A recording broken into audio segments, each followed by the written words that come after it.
தென்காசியில் வாட்ஸ்அப் மெசேஜை ஓபன் செய்த இளைஞரின் வங்கிக் கணக்கிலிருந்து 2 லட்சம் ரூபாய் பணம் பறிபோயிருக்கிறது.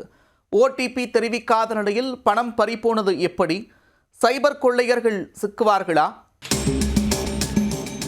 சர்வசாதாரணமாக பயன்படுத்தும் வாட்ஸ்அப் மூலமாக இளைஞரின் போன் ஹேக் செய்யப்பட்டு பணம் பறிக்கப்பட்ட சம்பவம் சைபர் கிரைம் குற்ற சம்பவங்களில் லேட்டஸ்ட் அப்டேட்டாக பார்க்கப்படுகிறது.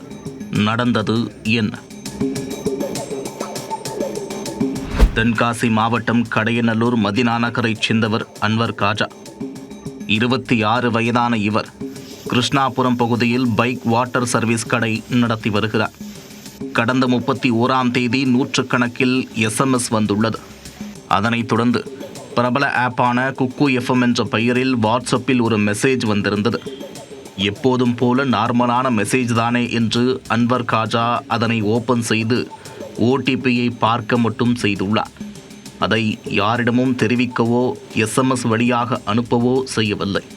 அதன் பின்னர் எப்போதும் போல செல்போன் பயன்படுத்தி கொண்டிருந்த அவருக்கு இரவு 10 மணிக்கு மேல்தான் தனது செல்போன் ஹேக் செய்யப்பட்டு வங்கிக் கணக்கிலிருந்து 2.21 லட்சம் ரூபாய் திருடப்பட்டது தெரிய வந்தது.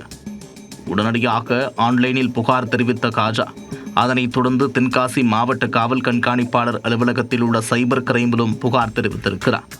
5 கட்டங்களாக அவரது கணக்கிலிருந்து எடுக்கப்பட்ட பணம் 3 நபர்களின் அக்கவுண்டிற்கு செலுத்தப்பட்டுள்ளது.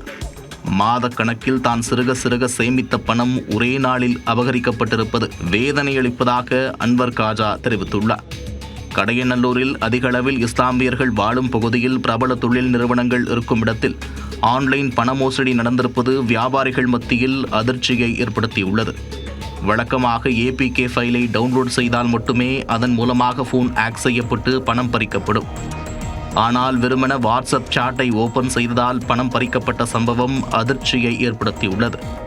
31ஆம் தேதி என்னோடய மொபைலுக்கு ஓடிபி அதிகமான முறையில் நிறைய வந்துக்கிட்டு இருந்தது. அதாவது 250-300 ஓடிபி பக்கத்தில் வந்தது. எதையுமே நான் வந்து கண்டுக்கிடலை, எதுவுமே பண்ணலை, டச் பண்ணலை, எதுவுமே செய்யலை. ஆனால் இவங்க என்ன பண்ணியிருக்காங்கன்னா வாட்ஸ்அப்புக்கு 2 குக்கு எஃப்எம்னு சொல்லிட்டு 2 ஓடிபி போட்டு விட்டாங்க. அதை ஜஸ்ட்டு விசிட் பண்ணி சேட்டை ஓப்பன் பண்ணி பார்த்ததுக்கே என்னோடய ஃபோன் ஹேங் ஆயிடுச்சு. அக்கௌண்ட்டில் இருக்க பைசா 2,20,000 ரூபா 21,000 ரூபா ஃபுல்லாமே எடுத்துட்டாங்க. இதை வந்து நம்ம சைபர் கிரைம் டிபார்ட்மெண்ட் வந்து கண்ணுங்கருத்தமாக பார்த்து என்னோடய பணத்தை மீட்டு தரும்படி கேட்டுக்கிறேன். ஜிபே, கூகுள் பே, ஃபோன்பே இதன் மூலமாக வர்த்தகங்களை பணப்பரிமாற்றம் செய்து கொண்டிருக்கிறோம். இதன் மூலம் வர்த்தகங்களை ஏமாற்றும் வண்ணம் சில வியாபாரிகள் பாதிக்கப்பட்டுள்ளனர். மொபைலுக்கு வாட்ஸ்அப் மூலம் புதிய நம்பர்களிலிருந்து சில தகவல் வருகின்றன, சில லிங்குகள் அனுப்பப்படுகின்றன. இதை நாம் தெரியாமல்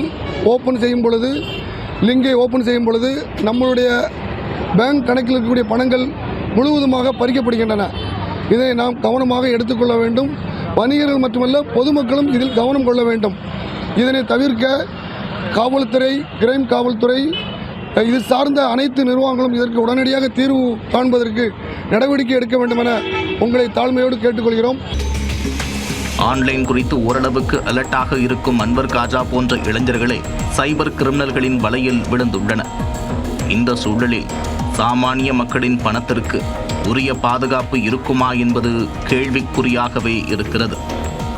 இதுபோன்ற குற்றச் செயல்களில் ஈடுபட்டவர்கள் மீது கடும் நடவடிக்கை எடுக்கப்பட வேண்டும் என்பதே அனைவரின் எதிர்பார்ப்பாக உள்ளது.